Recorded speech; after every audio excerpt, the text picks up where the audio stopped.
Part of dealing effectively with diversity entails managing conflict. And making conflict work is something Peter Coleman knows a lot about. Peter is a professor of psychology and education at Columbia University's Teachers College. He also leads a boundary-spanning consortium that touches virtually every scholar and student at Columbia University with interests in conflict and cooperation. Peter is a well-known scholar for his work on intractable conflicts, those stubborn and often costly equilibria that families, colleagues, ethnic groups, and nations sometimes find themselves in. Peter's scholarship has given us new ways for thinking about why those situations emerge, and importantly, how they can be unwound.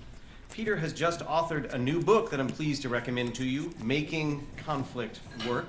If you find yourself dealing not only with conflicts in the workplace, but conflicts that unfold in the context of power dynamics, which is to say, more or less, every conflict anywhere, ever, then I urge you to listen carefully to what Peter has to say. Please join me in welcoming Peter Coleman.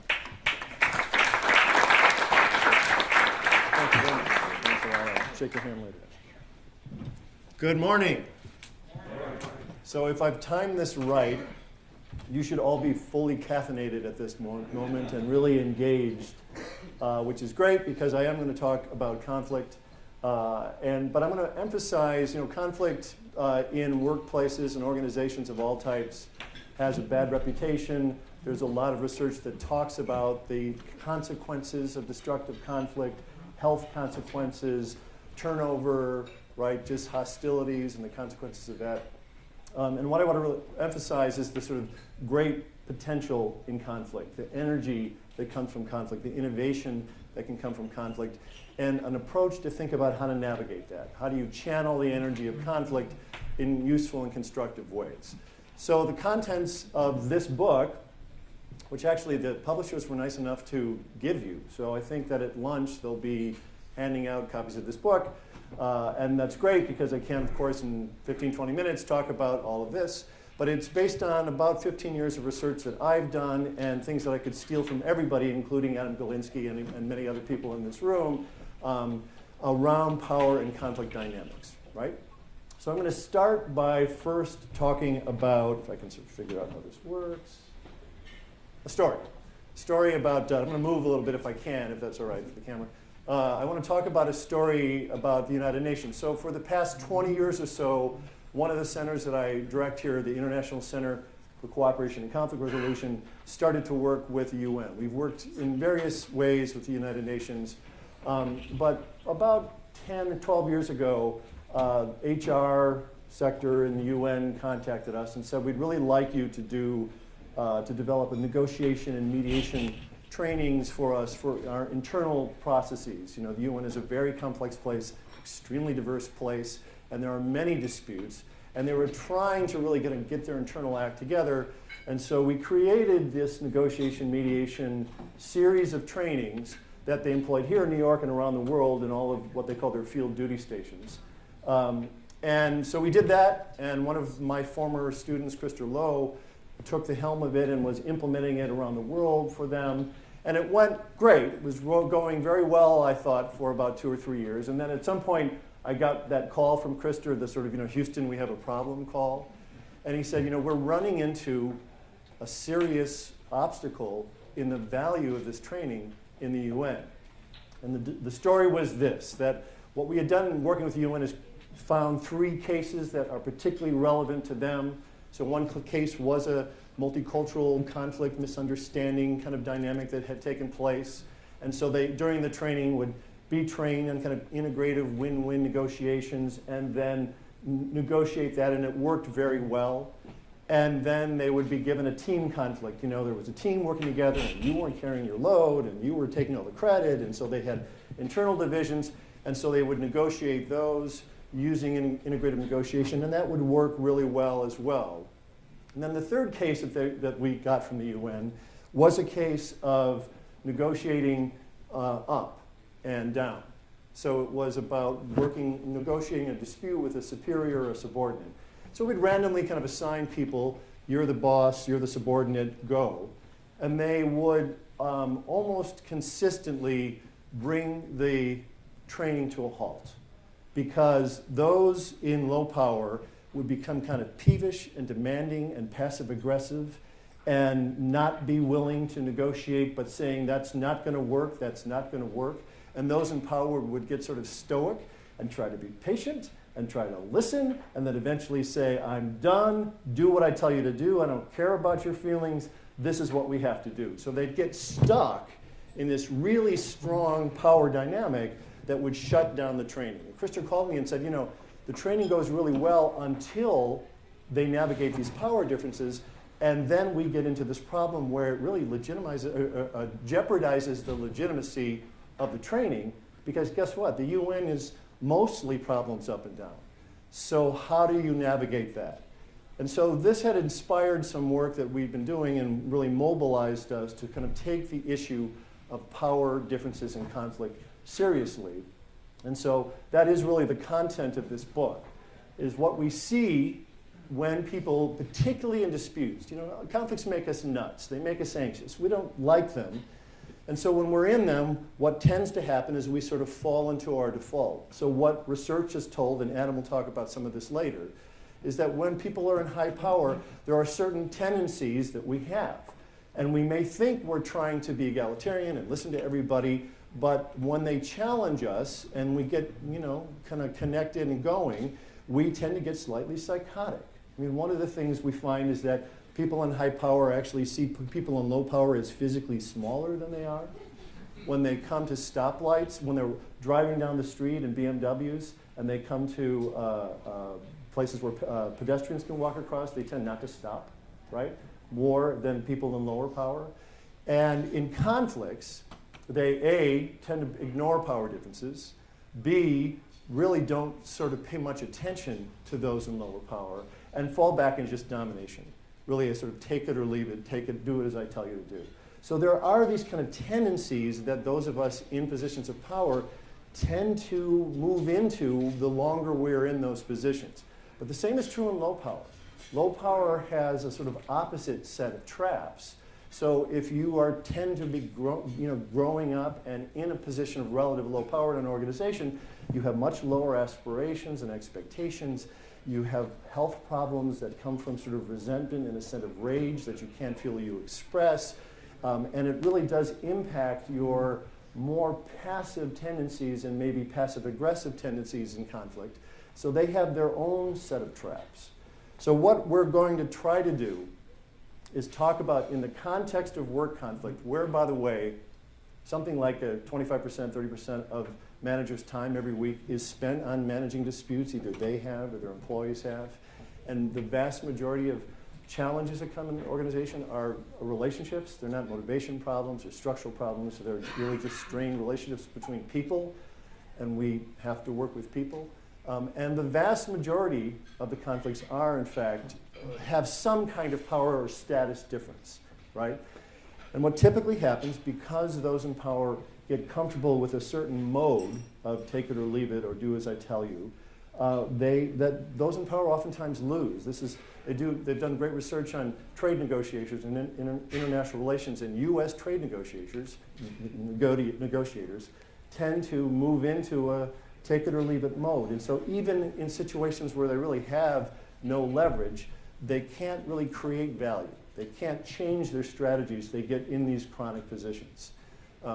We did a recent survey, which I think reflects your earlier comment, which is that most managers feel that they and others like them don't use conflict constructively. They don't see it as an opportunity, and they don't really feel that conflict resolution trainings help.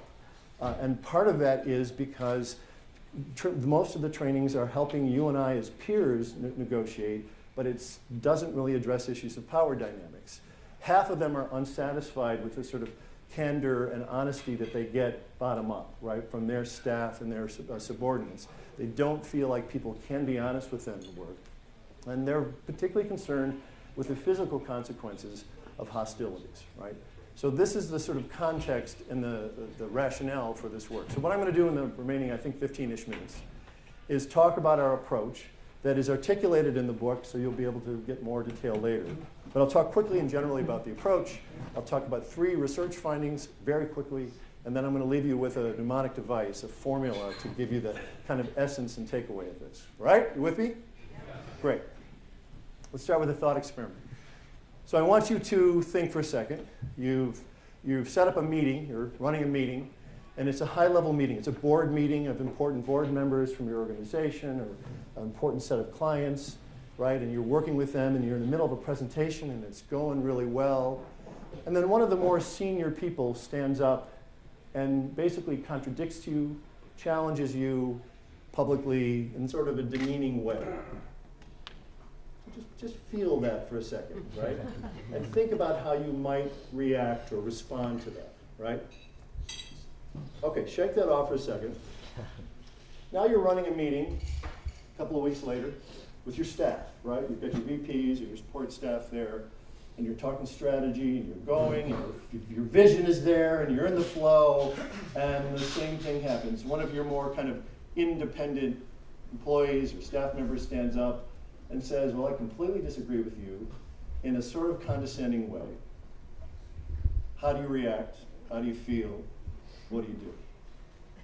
Or, say later tonight, you're off at dinner with a group of YPOers, and you're having some drinks and having some fun, and you start to talk about politics this week and the race, and you have a strong theory and opinion, you put it out there, and somebody says in a demeaning and contemptuous way, I completely disagree with you, and attacks you. How do you respond? So here's my question. 3 different cases. Did you generally respond in a way that was consistent across those cases? Or do you think you would respond in radically different ways? So how many feel that they would respond in essentially the same way to those 3 situations? Okay, so it looks like about a third. And then the rest of you, I presume, would respond in different ways to those different situations. All right. So this is what essentially we're going to talk about, is the importance of sort of understanding situational differences and moving in ways, addressing those situations in ways that fit, that work specifically in those situations. So this guy, Kurt Lewin, was a social psychologist who was a German Jew, fled Nazi Germany, came to the US, was one of the founders of social psychology, knew a lot about conflict coming from there, and studied conflict for most of his short life. And he was trying to understand, well, what determines how you would respond? What is it about us? And he said 2 things matter, right? Our personal stuff, our character, our training, our role, right? Who we are, and the situation. The nature of the situation matters. So a few years later, along comes this young man, Morton Deutsch, who was his student and had just come from World War II himself. And he said, Kurt, that makes a lot of sense. I like that. But what do you mean situations? And situations, are complicated. There are a lot of differences in this room. So what really matters? What exactly about situations matter? So he did some research in the 70s, and we followed this up to look specifically at conflict situations to see, of all the things in a situation that can matter, what are the most important things that we should pay attention to? And there are 3. There are 3 basic questions that if you find yourself in a conflict, you want to ask. One is this important? Is this issue important? Is this relationship important? Or not? Is this not worth engaging in, right? The other is this person here. Are they basically with me, or do I trust them? Do we tend to work well together? Or are they always undermining me? Is this a purely competitive dynamic that we're into? Or some combination of both? But kind of where are we in that? And then finally, power, right? Is this someone that has a lot of power and authority and leverage over me? Is it someone that I basically have most of the power and authority over in this context? Or some combination of both? Those 3 things in that order matter most to determining what people do in conflicts. So what we found in our research is that these things combine to create what they call prototypical situations. That in conflict, in most organizations, the vast majority of time, there are 7 basic situations. 3 are more of a cooperative nature where we trust each other, but I have power, or we're equal power, or I'm lower power. 3 are more of a competitive nature where I have power, we're relatively equal power, or I'm stuck in a situation where you've got all the power and and we have a sort of contentious or distrustful relationship. And one is the situation where you don't really need this. You can unplug, disengage, get your goals met in other ways. You don't need to engage. So these situations are prototypical situations that we face in the context of a day, right? Because you may go from a meeting with board members to peers, to lunch with friends, back to the family where you're low power, particularly if you have adolescents, you're low power, right? So you may go back and forth on this all the time. And what the research has shown us is that when we're put in these types of situations, they tend to elicit in us a kind of orientation to conflict, a certain way of feeling and thinking and responding to conflict. So if we're in this, we tend to feel more benevolent and generous or cooperative or even supportive of those in power. But if we're in a more command and control, high power, competitive situation, we move into dominance, we move into competition. So generally speaking, when you move people into different situations, they tend to respond in ways that fit. But what happens to us over time is that if we spend a lot of time in command and control situations, we work in an environment that's very competitive and sort of hostile and dog eat dog, and then this capacity and tendency grows and really starts to overwhelm our general tendencies to respond in a more adaptive way, and we fall into chronic patterns. So what the book is about is really talking about how to think about these options as strategies, as options and ways to work with different situations as they fit. So that essentially what's important is that we understand these important differences and we eventually become more skilled in a set of tactics and strategies that work in that situation, okay? So what we've created is an assessment, it's called the CIA, Conflict Intelligence Assessment, that allows people to, in about a half hour, go through a set of scenarios, and we look at how do you chronically respond to things? And do you tend to respond to situations in ways that work in those situations, or do you tend to actually not do that at all? We find three things. One, most of us get stuck, right? We tend to do things that either we dominate most of the time or we're overly benevolent all the time, and we think being nice is great, which is true some of the time, but too much benevolence and generosity in conflict can have weird repercussions, right? So we tend to get stuck, which is not ideal. But what is ideal is this notion of adaptivity and fit, that we develop a capacity to assess situations. If we're in a dispute, and it is important, what's going on here? Is it important? What's the power dynamics? What's our relationship? Is this an odd kind of dispute, or is this common, right? And having that assessment, being able to read the situation and respond in ways that fit and that allow us to achieve our goals, we found has had great effects. So this is a paper that's come out in the current issue of the Journal of Organizational Behavior, and we find that managers and leaders who are higher in being able to use the right strategies in situations are more satisfied with conflict at work in general, have higher levels of emotional well-being, satisfaction with coworkers, feel like they get more candor from their coworkers, and more innovation and creative insights bottom up. So they feel much more satisfied and have lower levels of job stress and intentions to quit. So the capacity to have different tools and skills and be more accurate readers of situation matter. And as Darwin said, it's not the strongest of the species that survives, nor the most intelligent, but rather the one most responsive to change, right? So the good news in some of our research is that we've done studies in China, South Korea, and the US. About 2/3 of the time, people are responding in adaptive ways. They're reading the situation and responding in ways that work in that situation. The bad news is that about 1/3 of the time they don't. They either get chronic and don't care, or they're in a sort of default place that they're not aware of, and confusing people, alienating people, frustrating people. And so that's the work that needs to be done. Because generally speaking, what we found in about a decade of research on this measure now is that this matters. It matters for personal health and physical health. But sometimes it doesn't, right? So the third finding is that What this assumes is that we work in an organization and there are norms and expectations here, and we work within those. So power roles mean certain things. But there are some times when we are asked to do things or expected to do things that are wrong, that feel wrong, right? And in those conditions, which we call unhappy tolerance, become intolerable, is when you're expected to do things that are potentially immoral or illegal or unethical. And these are rare, but they do come up.